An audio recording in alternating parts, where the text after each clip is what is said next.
Türkmenawatda 2014-nji ýyldan bäri ruhyýet köşküniň öňünde oturdylýan täze ýyl arçysy bu ýyl türkmeniň ak öýüniň öňünde gurulýar. Lewabyň administrativ merkezine täze ýyl bayramçylygyna taýýarlyk işlerine bat berildi. Mundan ozalky ýyllaryň tejribelerinden tapawutlukly täze ýyl arçysy bu ýyl ak öýüň öňünde dikilýär. Türkmenawat şäheriniň köçelerine çıra sütünlerini bedek çıralaryny dakyp başladylar. Ýöne bedek çıralaryny entek ýakmadylar diýip bir Türkmenawatly gurrun berdi. Türkmenawatda baş arça 2014-nji ýyldan bäri her ýyl ruhyýet köşküniň öňünde gurulyp gelinýän bolsa bu gezek estafetany Türkmeniň ak öýü aldy diýip Türkmenawat ýaşaýjysy Azatlyk radiosynyň habarçysy bilen gurrun döşlükde aýtdy. Galbertide geçen ýyllardan tapawutlukda bu ýyl görnüşiniň heniz edara kärhanalardan täze ýyl arçasyny oturtmak talap edilmeýär. Öňkü ýyllarda täze ýyl bayramyndan öň her edarada täze ýyl arçasy gurulýardy, soňra desine sökülýärdi. Bu ýyl heniz edara kärhanalary arça dikmeli diýilen görkezme berilmedi. Diňe baş arçanyň bedegi işlerine başladylar diýip Türkmenawat ýaşaýjysy Azatlyk radiosynyň habarçysyna gurrun berdi. Maglumat üçin aýdylsa täze ýyl bayramçylygynyň öň ýany Türkmenistanyň edara kärhanalardan täze ýyl arçasyny gurnamak bedegi işlerini geçirmek ýagtylyk berji bedeg çyralaryny satyn almak ýaly talaplar edilýärdi.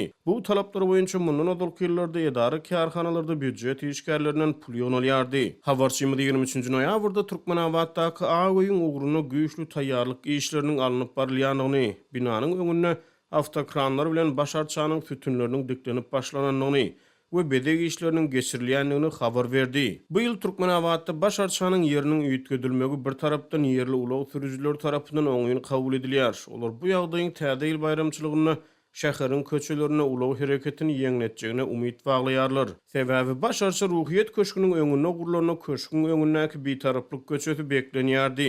We bu ýagdaý bayramçylyk güni awtologlar üçin kynçylyk döredýär diýip bir awtolog sürüjisi Azatlyk radiosynyň habarçysy bilen gurrun döşlükde aýtdy. Soňky ýyllarda Türkmenistanyň dürli sewit merkezlerine, şol sanly Lewabyň administrativ merkezine lähen ak öýler bina edildi. Türkmen mediýasy bu öýleri milli medeniýetiň ojagy hökmüne, medeni çäreler geçirilýän merkezler hökmüne wasp edýär. Türkmenistanyň dawara şowhunlary ak öýlerde geçirmekde we 2015-nji ýylda Marw vilayatynda başlandy. Türkmenistanyň bu ýyl täze ýyl bayramyna taýýarlyk işleri ýurtda ykdysady kynçylyklaryň şol sanly yaramaz azyk howpsuzlygynyň dowam edýän wagtlaryna gabat gelýär.